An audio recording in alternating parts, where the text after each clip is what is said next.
Once we have outlets, computer outlets in every home, each of them hooked up to enormous libraries where anyone can ask any question and be given answers, be given reference material, be something you're interested in knowing.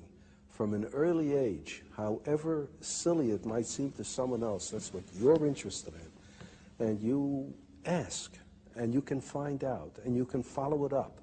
And you can do it in your own home, at your own speed, in your own direction, in your own time. Then everyone will enjoy learning. Nowadays, what people call learning is forced on you, and everyone is forced to learn the same thing on the same day at the same speed in class. And everyone is different. For some it goes too fast, for some too slow, for some in the wrong direction. But give them a chance, in addition to school, I don't say we abolish school, but in addition to school, to follow up their own bent from the start. Well, I love the vision, but what about the argument that machines, computers, dehumanize learning? Well, as a matter of fact, it's just the reverse.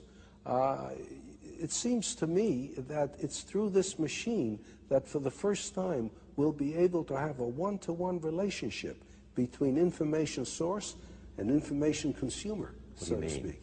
Well, in the old days, you used to have tutors for children. A person who could afford it would hire a pedagogue, a tutor, and he would teach the children, and if he knew his job, he could adapt his teaching to the tastes and abilities of the students, you see. But how many people could afford to hire a pedagogue? Most children went uneducated. Then we reached the point where it's absolutely necessary to educate everybody. But the only way we could do it is to have one teacher for a great many of students, and in order to organize the situation properly, we gave them a curriculum to teach from.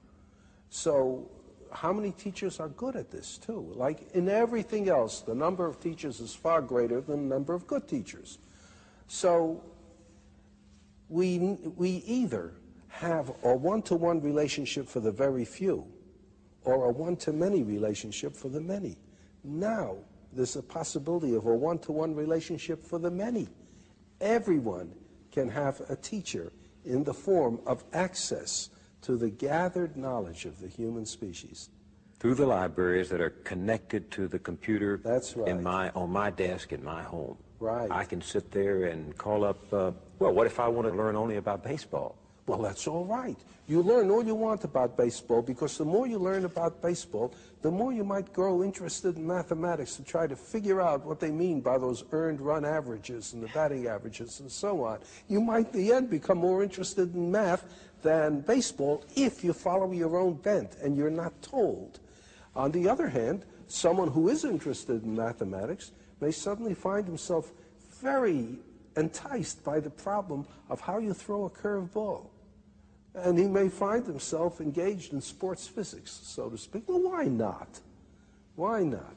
But you know, Dr. Asimov, we have such a spotty, in fact, we have such a miserable record in this country of providing, say, poor children, even with good classrooms. And I wonder if our society can ever harness itself to provide everyone, including poor children, with good computers. Perhaps not at the very start, you know, but it's like asking yourself, is it possible to supply everybody in a nation with clean water? Now, there are many nations where it is impossible to get clean water except under very unusual circumstances.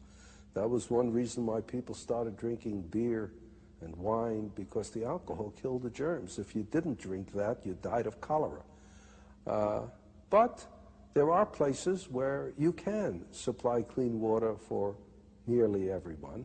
Now, the United States probably supplies clean water for a larger percentage of its population than almost any other nation can. It's not that we would expect everybody to have a perfect computer right off, to have equal access to outlets, but you try for it. And with time, I think more and more will. Just as, for goodness sakes, when I was young, very few people had automobiles, very few people had telephones in the home. Almost nobody had an air conditioner. Now, these things are very common indeed, almost universal. It might be the same way. So you're, in a sense, every student has his or her own private school. Yes, and it belongs to him or her. He can be the sole dictator of what he is going to learn, of what he is going to study. Mind you, this is not all he's going to do. He'll still be going to school for some things that he has to know. Common knowledge, common database. Right, and interaction with other students and with teachers. You can't get away from that. But he's got to look forward to the fun in life, which is following his own bent. This revolution you're talking about, personal learning, it's not just for the young, is it? No, that's a good point. No, it's not just for the young. That's another trouble with education as we now have it. It is for the young, and people think of education as something that they can finish.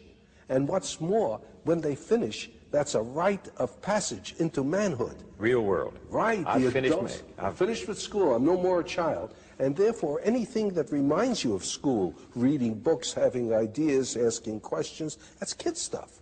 Now you're an adult, you don't do that sort of thing anymore, you see? And in fact, like prison, the reward of school is getting out. Exactly. Kids begin to say, when you're getting out.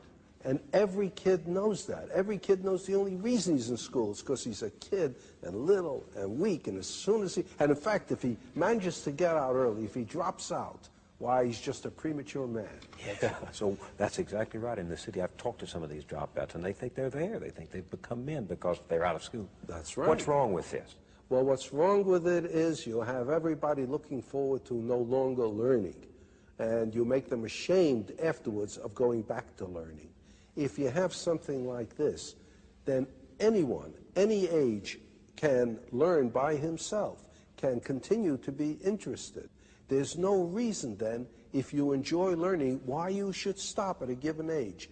People don't stop things they enjoy doing just because they reach a certain age. They don't stop playing tennis just because they turn 40. They don't stop with sex just because they turn 40. They keep it up as long as they can if they enjoy it. And learning will be the same thing. The trouble with learning is most people don't enjoy it because of the circumstances.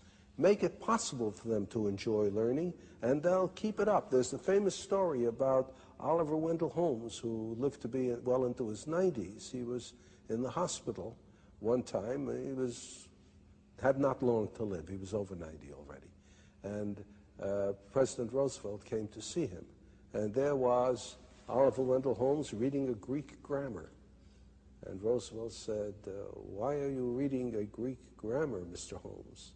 And Mr. Holmes said, "To improve my mind, Mr. President."